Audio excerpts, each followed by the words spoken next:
Government స్కూళ్ల పరిస్థితి ఏ విధంగా ఉన్నది? వర్షాలు పడితే మీది నుంచి పెచ్చులు ఊసిపోయి కింద పడుతున్నాయి. పిల్లలకు కూర్చోడానికి బెంచీలు లేవు. ఒక్కొక్క స్కూల్లో సరైన వసతులు లేవు. బాత్రూమ్లు సక్కా లేవు. ఎంత ఘోరమైన పరిస్థితి అండి ఇలా గవర్నమెంట్ స్కూళ్ల పరిస్థితి. మధ్యాహ్నం భోజనం పెట్టేటోళ్లకు బిల్లులు ఇవ్వలేని పరిస్థితులు ఉన్నది ఇలా తెలంగాణ రాష్ట్రం. ఇప్పటికి కూడా తెలంగాణ రాష్ట్ర ముఖ్యమంత్రి రేవంత్ రెడ్డికి ఢిల్లీ అధిష్టానం ఊహించని శాఖ ఇచ్చింది. రేవంత్ రెడ్డి దగ్గర ఉన్న 3 మంత్రి శాఖలు తొలగించి వేరే మంత్రులకు శాఖలు ఇవ్వబోతున్నారు అనేది వినపడుతున్న చర్చ. రేవంత్ రెడ్డి ఎంతసేపు ఏం మాట్లాడతాడు? ఎక్కడ మీటింగ్లు పెట్టినా, ఎక్కడ భారీ బహిరంగ సభలు పెట్టినా కూడా రేవంత్ రెడ్డి ఏం మాట్లాడుతాడు? నా దగ్గర 3 మంత్రి పదవులు ఉన్నాయి, అవి నేనే చూసుకుంటున్నా, నేనే మెయింటైన్ చేస్తున్నా, సెల్ఫ్ డబ్బా కొట్టుకున్న కార్యక్రమం చేస్తాడు. ఇప్పుడు మొన్న రీసెంట్ గా కూడా 2 రోజుల కిందట గవర్నమెంట్ ఉపాధ్యాయులతోటి ఒక మీటింగ్ పెట్టి విద్యాశాఖను నేను చాలా బాగా చూసుకుంటున్నా, మంచిగా మెయింటైన్ చేస్తున్నా, నాలుగు ఎవరు లేయరు, ఒకవేళ నేను మంచిగా చేస్తలేను అనుకుంటే నాకు చెప్పు, నేను ఈ శాఖను వేరే వాళ్ళకి ఇస్తా అని చెప్పేసి కూడా మాట్లాడి ఏం తీసుకున్నాను? నేను విద్యాశాఖ తీసుకున్నాను. రోజు తిట్లు తినాలి, కానీ ఆ తిట్లు పడకుండా ఉండాలంటే కాపాడాల్సింది మీరే. లేదు అంటే మీరు అందరు కలిసి తీర్మానం అనేది ఎవరికైనా ఇస్తాం, మీరు కోరుకున్న వాళ్ళకి ఇస్తా శాఖ. అయితే రేవంత్ రెడ్డిని ఢిల్లీ అధిష్టానం పూర్తి స్థాయిలో నమ్మతలేదు. నేను మీకు చాలా సార్లు చెప్పిన, చాలా వీడియోలలో కూడా చెప్పిన. ఇక కొంతమంది నెగిటివ్ కామెంట్స్ పెడుతున్నారు, నువ్వేమన్నా అంటే ఊరికే రేవంత్ రెడ్డి గురించే మాట్లాడుతావు, రేవంత్ రెడ్డి గురించి. నేను వాస్తవాలు మాట్లాడతాం, జనాలకు జరిగేది చెప్తాం. రేవంత్ రెడ్డినే కాదు, ఎవరు తప్పు చేసినా, ఎవరు ఏం చేసినా వాస్తవాలు జనాలకు చెప్తాం. తిట్టుకునే వాళ్ళు తిట్టుకోరు, మాకు పెద్ద అభ్యంతరం ఏం లేదు, మేము ఏందనేది జనాలకు తెలుసు. అయితే రేవంత్ రెడ్డి దగ్గర ఉన్న 3 మంత్రి పదవులు ఏవైతున్నాయో ఆ మంత్రి పదవులను తొలగించి వేరే వాళ్ళకు ఇవ్వబోతున్నారు అనేది ఢిల్లీ అధిష్టానం గట్టిగా ఫిక్స్ అయ్యారట. రేవంత్ రెడ్డి దగ్గర ఉన్న 3 మంత్రి శాఖలు ఏంటి? ఈ శాఖలలో రేవంత్ రెడ్డి ఎందుకు ఫెయిల్ అయిపోయాడు? మరి ఆ శాఖలు ఎవరికి ఇవ్వబోతున్నారు అనేది మనం ఈ వీడియోలో పిన్ టు పిన్ మాట్లాడుతున్నాం. ఫస్ట్ టైం మన ఛానల్ చూస్తున్న వాళ్ళు లైక్ చేయండి, షేర్ చేయండి, సబ్స్క్రైబ్ చేయండి.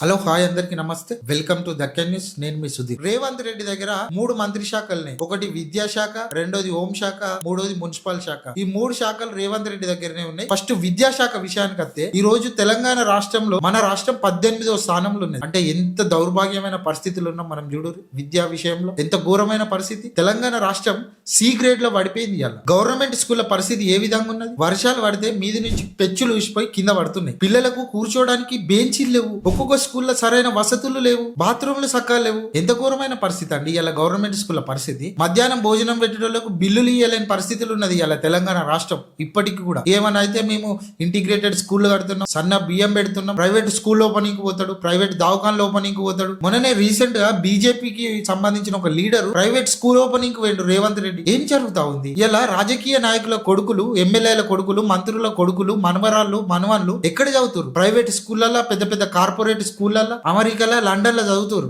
ఇలా మనలాంటి పేద ప్రజల పిల్లలేమో గవర్నమెంట్ స్కూళ్ళలో చదువుతారు. కొన్ని ఊర్లలో ఇప్పుడు గవర్నమెంట్ స్కూల్ కూడా బంద్ చేసుకునే పరిస్థితికి వచ్చింది. ఏంది అసలు ఏం జరుగుతుంది విద్యా వ్యవస్థలో? ఏమన్నా అంటే నేను చాలా అద్భుతంగా చూసుకుంటున్నా. రేవంత్ రెడ్డికి ఒక ఎమ్మెల్యేని కలవడానికి పోతేనే అపాయింట్మెంట్ ఇయ్యలేని సిచ్యువేషన్లు ఉన్నాడు. ఎందుకంటే ఆయన ఒక ముఖ్యమంత్రి, ఆయనకు 100 పనులు ఉంటాయి, అంత టైం ఉండదు.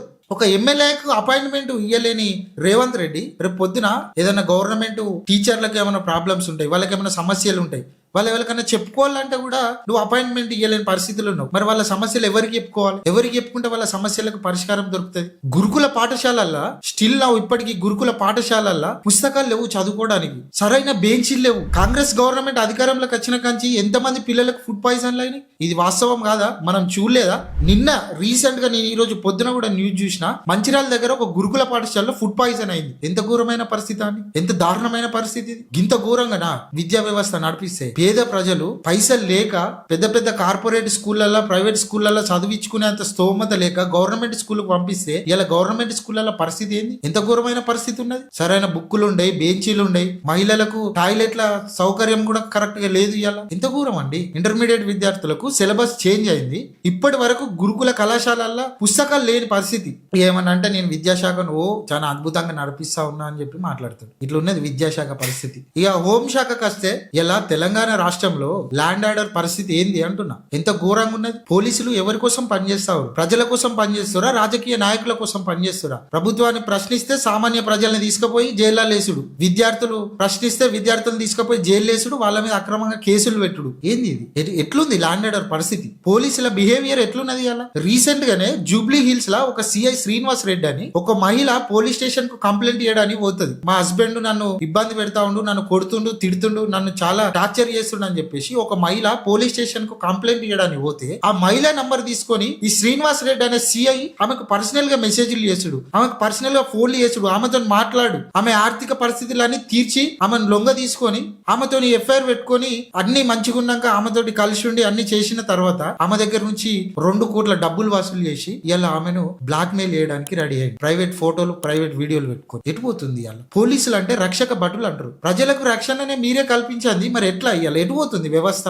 కరీంనగర్ లో కదిరే శ్రీకాంత్ అని ఎస్ఐ ఫేస్బుక్ లో అమ్మాయిలకు మెసేజ్లు చేసుకుంటా అమ్మాయిలతో పరిచయాలు పెంచుకొని అమ్మాయి వాళ్ళ ఇంటికి పోయి అమ్మాయితో ఉండుకుంటా అమ్మాయిలను బ్లాక్ మెయిల్ చేస్తా ఉన్నాడు. ఒక్కరిద్దరుగా చాలా మంది అమ్మాయిలతోని ఆయన ఎఫ్ఐఆర్ పెట్టుకుని అమ్మాయిలను బ్లాక్ మెయిల్ చేసే పరిస్థితిలో ఉన్నది ఇలా పోలీస్ వ్యవస్థ. ఏం జరుగుతుంది మరి? ల్యాండ్ ఆర్డర్ ఎటుపోతుంది ఇలా? నీ దగ్గరే ఉన్నది కదా ల్యాండ్ ఆర్డర్, నువ్వే కదా హోమ్ మినిస్టర్. ఎంత ఘోరమైన పరిస్థితి! ఒక ఉద్యమకారుడు ఎమ్మెల్యేగా పనిచేసిన వ్యక్తి ఆయన చనిపోతే అంత్యక్రియలు జరపడానికి ప్రభుత్వ లాంఛనాలతోనే అంత్యక్రియలు జరిపిద్దామంటే తుపాకులు వేలేని పరిస్థితి ఏందన్నట్టు అసలు ఎటుపోతుంది?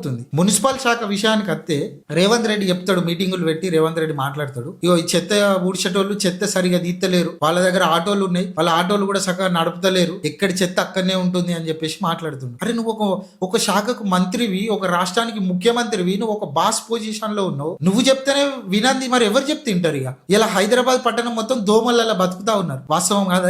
నిజమా కాదా? నేను చెప్తున్నా, చూసినాం కదా, మనం కళ్ళ నిండా చూసినామే కదా. గింత పరిస్థితి 3 శాఖలు దగ్గర పెట్టుకొని ఏ శాఖను సగ పట్టించుకోకుండా రేవంత్ రెడ్డి ఇట్లా వ్యవహరిస్తా ఉంటే ఎంత ఘోరమైన పరిస్థితి ఇది. రేవంత్ రెడ్డి 3 మంత్రి శాఖలలో అట్టర్ ఫ్లాప్ అయిపోయాడు, మొత్తం ఫెయిల్ అయిపోయాడు. ఒక్క శాఖను కూడా మంచిగా పట్టించుకుని పని చేసిన పరిస్థితి లేదు. అందుకనే అధిష్టానం కూడా రేవంత్ రెడ్డి దగ్గర 3 మంత్రి శాఖలు ఉండడు కరెక్ట్ కాదు, ఆయన దగ్గర ఉన్న ఆ మంత్రి శాఖల్ని తొలగించి వేరే వాళ్లకు ఇద్దామనే ఆలోచనలో అధిష్టానం ఉన్నదట. అయితే రేవంత్ రెడ్డి కూడా చెప్పిరట, రేవంత్ రెడ్డి లేదు నా దగ్గర ఉన్న 2 శాఖలు తీసుకోరి, ఎడ్యుకేషన్ తీసుకోరి రేవంత్ రెడ్డి చెప్పిండట. ఇప్పుడు మరి ఆ 2 శాఖలు రేవంత్ రెడ్డి దగ్గర నుంచి తొలగిస్తే ఎవరికి ఇస్తారు అనేది కూడా ఇప్పుడు ఒక పెద్ద చర్చ. మునుగోడు ఎమ్మెల్యే రాజగోపాల్ రెడ్డి ఉన్నాడు, రాజగోపాల్ రెడ్డికి మంత్రి పదవి ఇస్తా అని చెప్పేసి ఆయనకు మాట ఇచ్చిర్రు, నువ్వు మీ దగ్గర నుంచి ఎంపీని గెలిపించుకోరి, ఎంపీని గెలిపించుకుంటే నీకు మంత్రి పదవి ఇస్తా అని చెప్పారు. రాజగోపాల్ రెడ్డి కష్టపడ్డాడు, పని చేసిండు, గ్రౌండ్ వర్క్ చేసిండు, అక్కడ ఎంపీని కూడా గెలిపించుకున్నాడు. గెలిపించుకున్న తర్వాత నేను మీరు చెప్పినట్టే చేసిన, ఎంపీని గెలిపించుకున్నా, నాకు మంత్రి పదవి ఇయ్యరు అని చెప్పేసి అడిగితే ఇక కొంతమంది దానికి అడ్డుపడ్డారు. అడ్డుపడ్డోళ్ళు ఎవరో కూడా తెలుసు,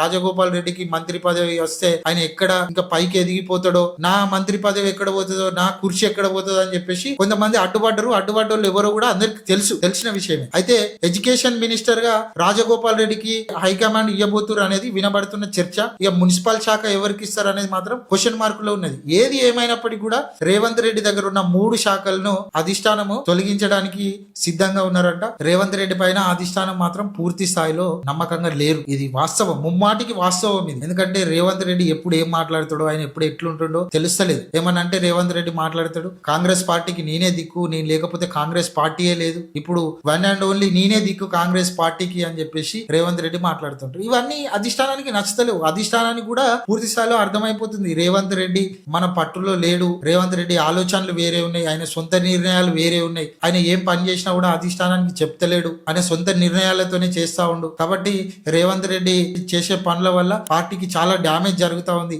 ఇట్లయితే మళ్ళీ మనము అధికారంలోకి రాలేము, కాంగ్రెస్ పార్టీ మొత్తం డ్యామేజ్ అయిపోతుంది అని చెప్పేసి అధిష్టానానికి పూర్తిగా అర్థమైపోయి రేవంత్ రెడ్డి దగ్గర ఉన్న 3 శాఖల్ని తొలగించడానికి అధిష్టానం సిద్ధమయ్యారట. చూద్దాం మరి ఏం జరగబోతుందో. రేవంత్ రెడ్డి దగ్గర ఉన్న 3 శాఖల్ని తొలగించి మరి ఎవరికి ఇస్తారు ఏంటిది అనేది చూద్దాం. అంతవరకు చూస్తూనే ఉండండి దక్కన్ న్యూస్.